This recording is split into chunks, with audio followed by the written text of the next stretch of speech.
Today I'm going to do a quick review of some Sheffield self-adjusting locking pliers. These are basically the self-locking, self-adjusting channel locks.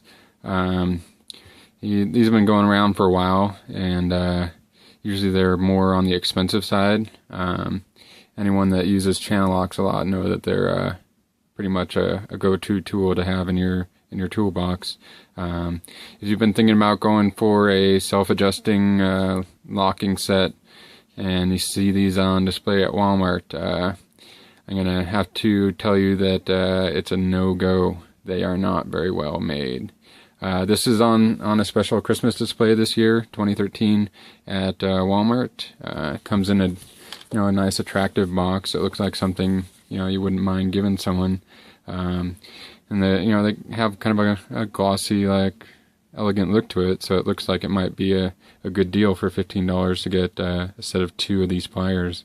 But we'll go into the review here in a second. The box is nice. It's magnetic. It sticks together with a magnet, so that's kind of cool. But honestly, the box is a little bit better than the pliers themselves. First off, the small set, the one I got, when you put it into the lock open position,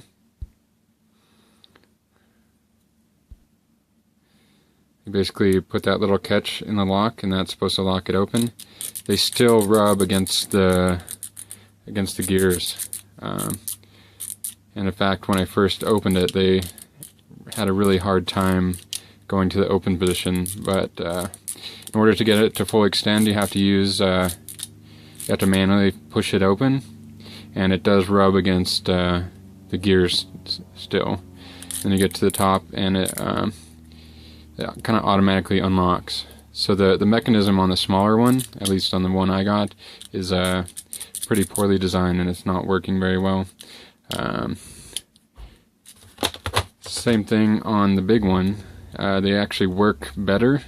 They actually work like they're supposed to. You unlock it, they automatically open all the way. It's got a nice loose self-opening design. That's the way they're supposed to work. It doesn't catch on the grooves there, or the ratchet gears. So that set actually works. But then you actually go to try to do something like do one of these pipe things, and you lock it. First you're going to unlock it, and you're going to grab onto it.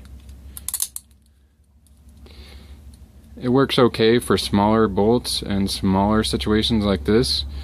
But what I ended up trying to do, I was putting on a 1/2-inch T, and it's kind of at the max of what it can do. That's the kind of thing that you want a vice locking grip plier for, is something round. You want it to almost act as like a pipe wrench. And so you try to grab onto there. Check out that nice machining gap right there. Grip onto that.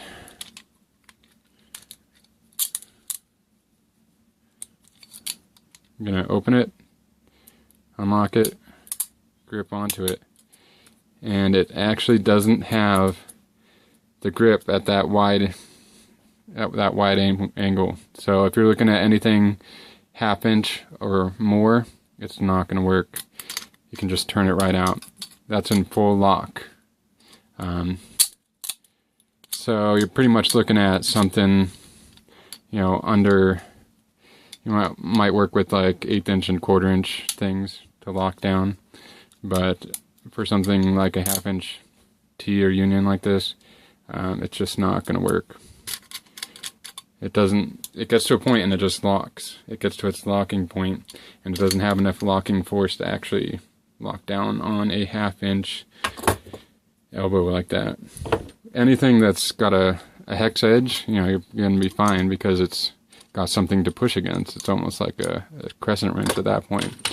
But the mechanism is so clumsy, so hard to use, that it's not at all intuitive, it's not at all strong enough, it's not at all a good tool.